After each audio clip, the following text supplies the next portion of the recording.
Hey guys, for today's video, magluluto po tayo ng pork stick. So, ito po yung mga kailangan natin. White onion, red onion, saka bawang. Sa inyo na kung gusto nyo walang bawang. At ito po yung ating marinated pork po para sa ating main course. Then, ito po yung ating pan. Lalagyan lang po tayo ng oil. And then, antayin lang po natin mag-heat. Then, magpa-fry po tayo muna ng ating pork.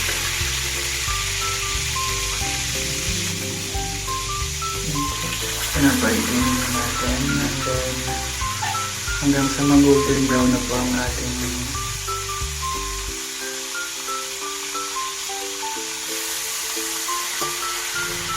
antayin lang po natin hanggang mag-golden brown yung ating pork para yung binigay ko.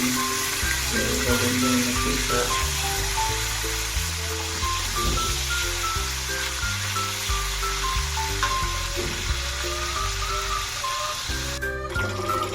At ito na nga po yung ating na-fried na baboy para sa ating main course. So it's time to gisa-gisa na. Lagyan po natin yung red onion natin. Gisa-gisa lang po natin hanggang sa mangamoy na po. Pampabango po kasi itong red onion natin.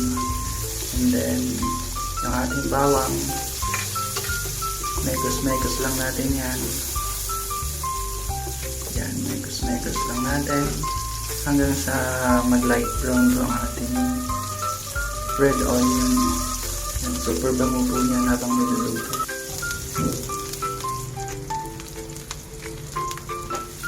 Then, sunod po natin ang ating white onion. Mekos-mekos mo lang din po yan hanggang sa lalong bumango ang ating inigisa. And then,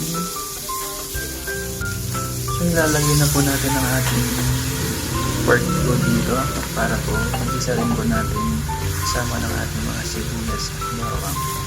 So ayan, halo-halo lang po natin yan, mekos-mekos yan para po mag-simmer po yung bango ng ating sibuyas at bawang dito sa karne ng baboy.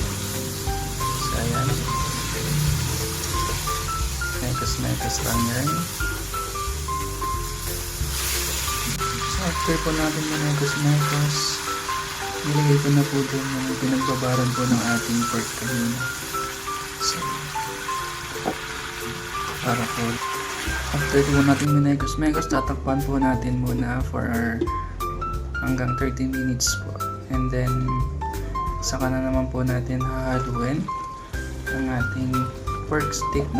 So naglagay po ako dito ng isang kutsara ng asukal para lang po mag-neutralize po natin ang alat ng ating niluluto.